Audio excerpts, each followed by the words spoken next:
চল নারায়ণগঞ্জ চল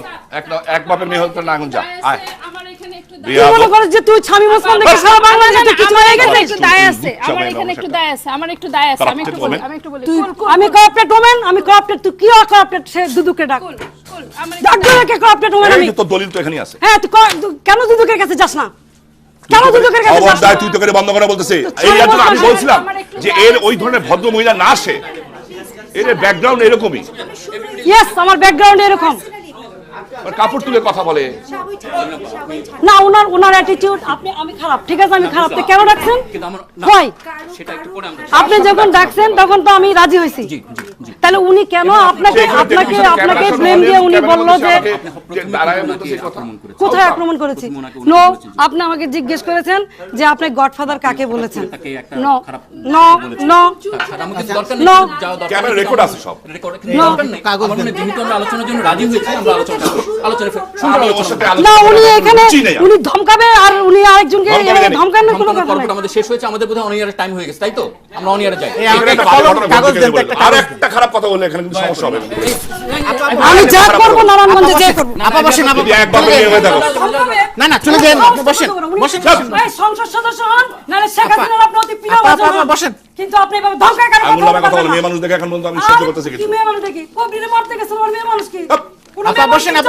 অনুষ্ঠানটা শুরু করি আমরা আপনার ইজ্জত আছে নাকি আপা বসেন আমরা আলোচনাটা শুরু করি শামীম ভাই আমরা আলোচনাটা শুরু করি গোটা দেশের মানুষ আমাদের দুজনের দিকে কার সাথে বসাইতেছেন আপনি আমি জানি কিন্তু জনপ্রতিনিধি গোটা দেশের মানুষ আমাদের দিকে তাকিয়ে আছে আমাদের we can't cross the line cross the line জি সবাই লাভ দিয়ে গেছে এইভাবে আঙ্গুল দেখার কথা না কেন আমরা একটু আলোচনা করি না একটু ঠান্ডা সবাই যার কথা বলি আলোচনা করার রুচি নেই আমি এর জন্য প্রথমে এসে বলছিলাম আমি জানতাম সে আসবে আমি এখানে আসতাম না আমরা অনিয়ারে যাই দয়া করে কেন আমি ওর সাথে কথা বলবো ওই আমরা অনিয়ারে যাচ্ছি আপা আমরা অনিয়ারে যাচ্ছি ভাই আমরা অনিয়ারে যাচ্ছি কোথায় এটা কি যাই আমরা হ্যাঁ যাই বাপ ধরে পালাইছে না আঙ্গুল থেকে আরবো এটা লাগানো হইছে লাগানো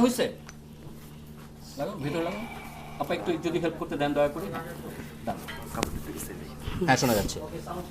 হ্যাঁ স্ট্যান্ড বাই ইয়েস এটা খুলো না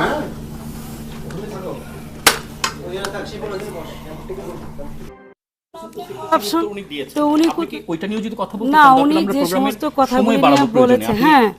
আপনি টাইম তো সবাইকে সমান দিতে হবে আমি সমান দিচ্ছি আপনি খেয়াল করেন সমান হয় না তো কোনদিন সমান হবে না একদিকে দুইজন একদিকে একজন সমান হয় কেমনে সময়টা হচ্ছে কি যে কে উত্তরটা দিতে পারলো কি কেন তাহলে উনি কেন বলছে এই কথা আর আমি তাকে গডফাদার কেন বলবো উনি আগে তো আজকে 20 বছর যাবত মানুষ গডফাদার খালেদা জিয়া বলে জামাত ইসলাম বলে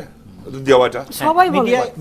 সবাই বলে না আপনি কবরিকে মারতে গিয়েছেন যে যখন আরে কবরি তো একটা কি জিনিস এটা সবাই জানে মারতে গেছি না কি গেছি আপনি আনোয়ার সাহেবকে মারতে গিয়েছেন আনোয়ার সাহেব তো এখন আমাদের সাথেই আছে মারতে গেলে আমার সাথে থাকে না মারছিলেন দেখে আবার মাপ চাইছেন যে উনি তো আজকে স্টেটমেন্ট এখন আওয়ামী লীগ সব একদিকে আছে আপনি আপনার কথা বলেন আমরা একা তারপর আপনি আপনার কথা বলেন আমাকে আমার কথা বলতে দেন জনতার অনেক প্রশ্ন উত্তর আমরা কিন্তু পেয়েছি বিশ্বাস করেন দুর্নীতি ব্যাপারটা শেষ হয়ে যাবে আমি একদম কথা চাই না বিশ্বাস করেন আমার ব্যক্তিগত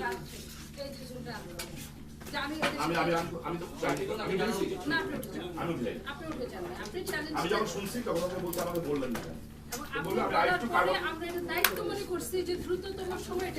এবং আমি জানতাম যে কথা বলা যাবে না সেই কারণে অনুষ্ঠানে যখন আলোচনা হয় তখন আমি বলেছিলাম যে সময় পেলে আমি যদি পাই 10 মিনিট যতদূর সম্ভব আমরা সময় দিয়েছি প্রত্যেক কাজকে আমার তো একটা পক্ষ হয়ে কথা বলতেছি তারপর দুজনে মিলে সত্যের পক্ষে তো আমার সবসময় পক্ষ তো সত্য আমি তো ডাক্তার সেলিনা হায়াতের পক্ষ না আমি শামীম ওসমানের পক্ষ কে কার পক্ষ কে কোথা থেকে কি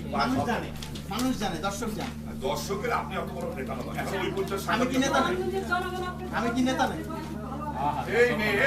এই দূর দিয়ে কথা বলে না এই মানুষ রাস্তা বলো এই দেখছেন তো এই হলো পরিচয় কাপড়টা তুলে কথা বলো অর্ধেক তুলে কথা বলে গালি যায় দেখবে গালি আরে দেখেন এটা যেটা আজকে যেটা আরে চিনে আগে আক্রমণ করতেছে প্রতিবার তিনবার কিন্তু আগে আক্রমণ ভাই আপনি ওদিকে যান না